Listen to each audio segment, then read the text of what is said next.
हमारी बात बहुत सारे लोगों से होती है, तो लोग हमें बताते हैं कि सर हमने गारमेंट मैन्युफैक्चरिंग का अभी नया सेटअप लगाया था और कुछ दिन हमारा काम सही चला, फिर क्या हुआ, स्टॉक लगता चला गया, माल सेल ही नहीं हो पा रहा है, इतना माल भर चुका है हमारे यहाँ और वो माल सेल नहीं हो रहा है, तो जिसकी वजह से हमें काम को बंद करना पड़ा। तो स्टेप बाय स्टेप आपको बताएंगे माल सेल ना होने के क्या रीज़न होते हैं, किस वजह से माल सेल नहीं हो पाता है और स्टॉक लगता चला जाता है और इससे आप कैसे बच सकते हैं। तो वीडियो को आप पूरा देखें। वीडियो अगर आपको अच्छा लगे तो वीडियो को लाइक जरूर करें, क्योंकि इस तरीके की वीडियो हम लाते रहते हैं। तो चलिए दोस्तों, वीडियो को करते हैं शुरू।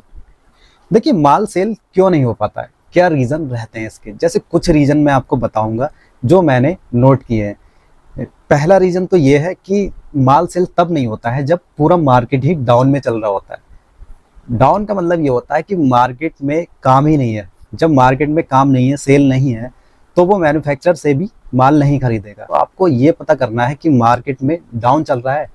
अगर मार्केट डाउन चल रही है तो आपको टेंशन लेने वाली कोई बात नहीं है, क्योंकि जब मार्केट ही डाउन है तो आपका माल भी सेल नहीं हो पाएगा।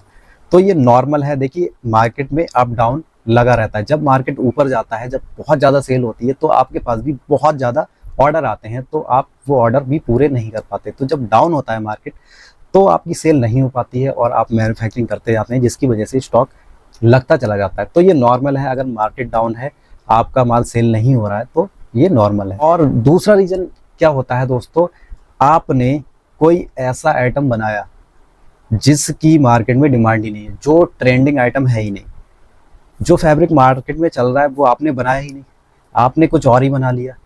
तो जिसकी वजह से क्या होता है, होलसेलर उसको नहीं पकड़ता है। तो और एक रीज़न और होता है माल सेल ना होने का, आप जो आइटम बेच रहे हैं वो कॉस्टली है, आपने उसको कॉस्टली बनवाया। मान लीजिए मार्केट में वही आइटम 100 रुपये का बिक रहा है और आप बेच रहे हैं वो आइटम 110 रुपये का, तो होलसेलर जो होता है वो 100 रुपये वाला आइटम पहले पकड़ेगा। तो कॉस्टली होने की वजह से आपका माल सेल नहीं हो पाएगा, क्योंकि सामने वाला बंदा वही चीज़ 100 रुपये में दे रहा है और आप वही चीज़ 110 रुपये में दे रहे हैं, तो 100 रुपये वाली पहले बिकेगी और 110 रुपये वाली बाद में बिकेगी। तो एक रीज़न ये भी होता है माल सेल ना होने का। और भी बहुत सारे रीज़न होते हैं जिसकी वजह से माल सेल नहीं हो पाता है। जैसे कि आपके फैब्रिक की क्वालिटी अच्छी नहीं है और आपका जो आइटम बना हुआ है वो उसमें फिनिशिंग है ही नहीं। तो सामने वाला बंदा वही चीज़ दे रहा है जिसका फैब्रिक भी अच्छा है और पीस में उसके फिनिशिंग भी अच्छी है, तो आपके आइटम में ये चीज़ नहीं है, तो जिसकी वजह से माल सेल नहीं होता है। क्या होता है, होलसेलर एक बार उसे लेगा, उसे अच्छा नहीं लगेगा तो दोबारा वो ऑर्डर नहीं देगा, जिसकी वजह से आपका स्टॉक लगता चला जाएगा। और देखिए, एक रीज़न ये भी होता है जिसके वजह से आपके पास ऑर्डर नहीं आते हैं, माल सेल नहीं होता है, आपका व्यवहार अच्छा नहीं होना।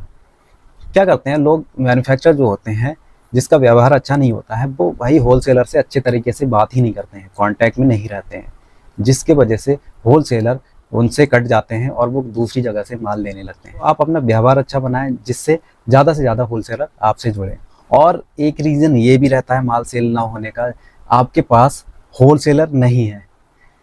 क्या होता है, जब हम नया सेटअप लगाते हैं तो 2-4 होलसेलर हमें मिल जाते हैं, हम क्या करते हैं उन्हीं को माल देते रहते हैं और हम नए होलसेलर जोड़ने की नहीं सोचते हैं, जिसकी वजह से क्या होता है कि जो होलसेलर हमसे माल ले रहे थे कभी कभी वो नहीं लेते हैं, तो फिर उससे हमें दिक्कत होती है। अब हम उन पे ही डिपेंड हैं।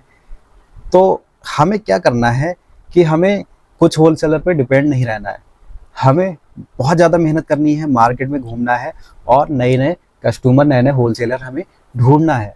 तो लोग ये नहीं करते हैं, वो क्या करते हैं 2-4 पे ही डिपेंड रहते हैं और वो मेहनत नहीं करते, वो मार्केट में नहीं जाते, जिसकी वजह से उन्हें दिक्कत हो जाती है। तो आप मार्केट में जाएं, सैंपल लेके जाएं। अगर जो पुराने होलसेलर आपसे माल नहीं ले रहे हैं तो भाई आप दूसरी जगह जाएं, नई जगह बात करें, वहाँ पे आप अपना सैंपल दिखाएं, जिससे आपको ज़्यादा से ज़्यादा ऑर्डर मिलेंगे। तो अगर आपका भी बहुत सारा स्टॉक लग चुका है, बहुत सारा माल इकट्ठा हो चुका है, सेल नहीं हो रहा है, तो आपको टेंशन बिल्कुल नहीं लेना है। ये चीज़ें नॉर्मल होती हैं दोस्तों, सभी की लाइफ में ये चीज़ें होती हैं। तो आपको कुछ दिन के लिए अपने काम पे ब्रेक लगा देना है और आपको कुछ दिन बहुत सारी मेहनत करनी है, सोचना है कि भाई क्या गलतियां की हैं आपने जिसकी वजह से माल सेल नहीं हो पा रहा है।